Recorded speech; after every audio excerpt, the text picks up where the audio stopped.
Okay, y'all, this lesson is for April 21st, which is a Tuesday. And we are going to start talking about some of the geometry concepts that I would like you to know before you start geometry in August. And I'm going to try to simplify it as much as possible because I already know that you know some of the concepts. So we're going to focus today on 2 lessons. These are from the 8th grade Eureka book. So I'm going to post the link to where online you can pull these lessons up. And so you need to click that and either print it or use it on your computer to look at the problems with me. So today we're going to focus on triangles. And it's 2 lessons, lessons 13 and 14, because they're very simple. And the concept of the triangle is that all 3 angles in a triangle always add up to a sum of 180 degrees. Remember that your symbol for measuring angles is degrees, which is the small circle, or you can write out the word degrees if you can't type that on something. So if you look at this one, we know that 8 is definitely 90. So that leaves this one and this one, they have to equal 90 degrees more for a total of 180. So as we're moving through the lesson, keep that rule in mind. You might want to make a list of all the rules. So the sum of 3 angles in a triangle equals 180 degrees. Just a quick reminder that the sum of the 4 angles in a quadrilateral is 360, which happens to be half is 180 because 2 triangles make up a rectangle or square. Okay, so when you go to the first exploratory challenge, it's going to show us some key terms and stuff that we need to make sure we know. So I'm on S74. This is lesson 13 in the 8th grade textbook, module 2. So here's a diagram that they give us, okay? And you see a triangle and you see an outside line, line CE. And it says, looking at this diagram, we're going to pull out some important key things. First of all, name the 3 interior angles of triangle ABC. When you are naming triangles, you're using capital letters, and this would be the triangle that they're talking about. So 3 interior means they are on the inside of the triangle. So those are interior angles. So we have angle A, we have angle B, and we have angle C. And notice that this is the symbol to write angle in geometry. Now, name the straight angle. A straight angle always equals 180 degrees. So it is just basically another way that we term a straight line. So that would be this right here. This would be a straight angle at 180 degrees. So you would write the straight angle is angle BCD. BCD. Now, if you also want, you can name the angles by the letter. The middle letter is the vertex of a triangle. So this angle right here would be ABC, and B would be your vertex. This angle would be BAC or CAB. Either way would work as long as A is in the middle. But you'll also see it written like this. So if you want a test or a worksheet would say angle A, I would know to look at this. So now they're asking us to look at ABC, ABC, so they're talking about this one, and ECD, ECD, and they're talking about this one. What does that mean about their measures? Well, they are both right here on the straight angle. So what we do know is that they are probably congruent because they are both, well, to be honest, we can't really tell. Oh, nope, they do. They tell us in here that these are parallel. So these two would be congruent. And the parallel symbol would be the arrow on the actual line.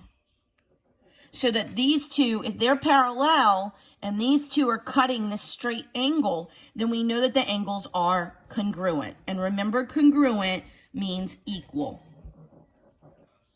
Now we're looking at BAC. BAC. So that's this angle. And ECA. That's this angle, which is this one right here inside. And we're looking here, they are both opposite angles of each other. So if they're opposite angles of each other, then they are also congruent. Now I'm going to skip E because we're getting a little crazy in the diagram. Turn the page. So here we are with another page. This is S75. We're going to use some of the same things we just talked about. We know in geometry that we have to pay attention to what they tell us is true. So we know that this line and this line are parallel to each other, okay? And M and N are transversals. M and N, transversal means they're cutting through, that intersect L1 at points B and C, and L2 at F. And then it tells you different points that are on the line. So it says, name the triangle in the figure. That would be this. So I could say it is triangle FCB. I could have also said CBF, FBC, CBF, CFB. Those would be ways to label that specific triangle. Now it says to name a straight angle that will be useful in proving that the sum of the measures of the interior angles of the triangle is 180. So here are my interior angles, and my straight angles that would be important would be this one, which would be angles A, B, D, and this one, which would be angle G, F, E, because those are our straight angles. These are also straight angles, right, of the triangle. So that would be angle BF, and angle CF would also be straight angles. In geometry next year, one of the main skills that you're going to have to do is you're going to have to prove everything that you know about a drawing. Right now, we're doing real simple. We're talking about a straight angle being 180 and the three angles in a triangle equaling 180.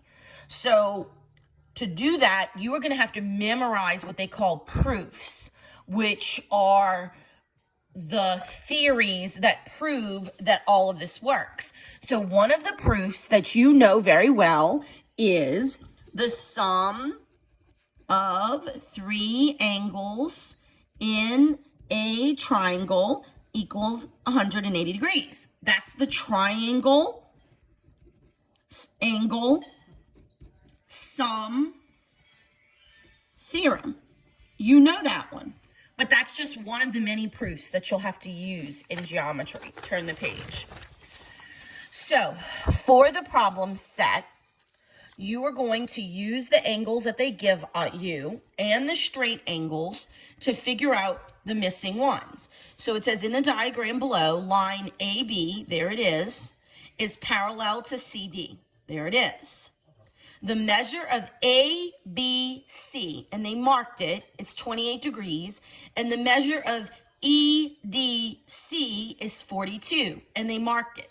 They want you to find CED. So I find CED. So they want to know this one. So the first thing that I know is that this angle right here and this angle right here being broken by this line, I know that this angle and this angle are the same measurement because of the straight line. You can even kind of tell because look, they're both very small. This one would be the complement angle or the supplement angle, meaning that 28 and whatever this is should equal 180.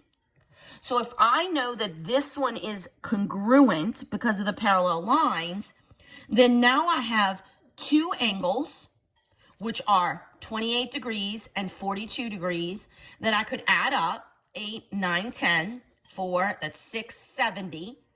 And that has to subtract from 90. And so I'm able, 7, 8, 9, to know that this angle would be 20 degrees.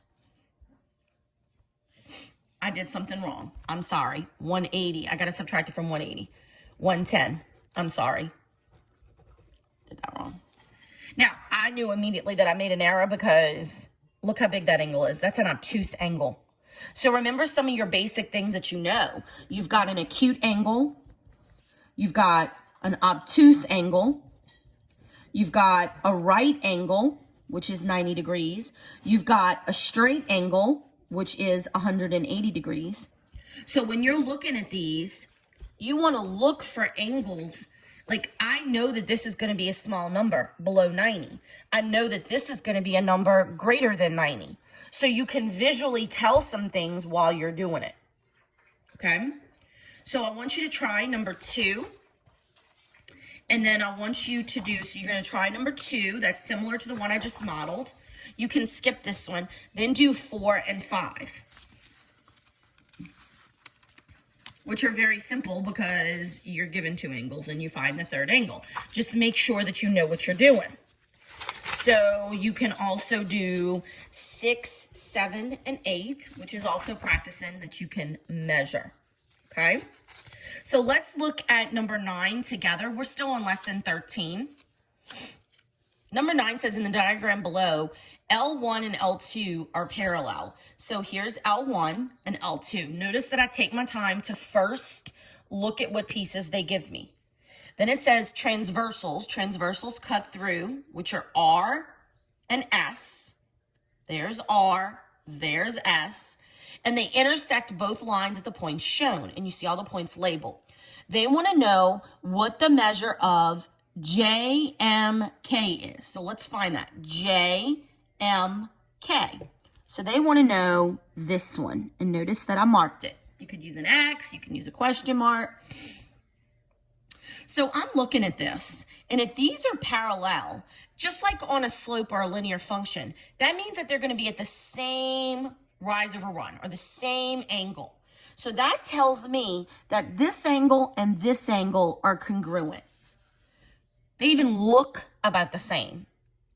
So if I then know this one and I know this one, I can figure this one out because they make a straight line.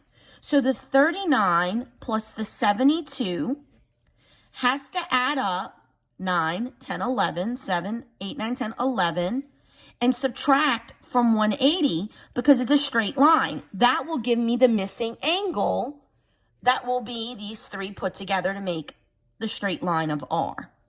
So if I subtract from 180, I get 169, I want to say.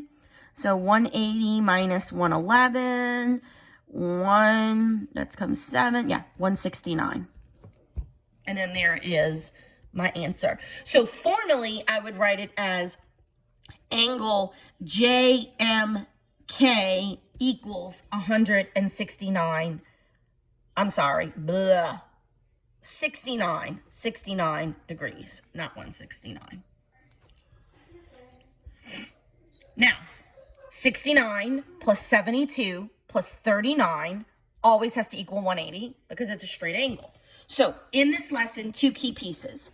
Triangle, the angles have to equal 180, and the straight angle has to equal 180. Those two key proofs are going to help you get through these problems. Okay, so that's lesson 13. Tomorrow we'll do lesson 14.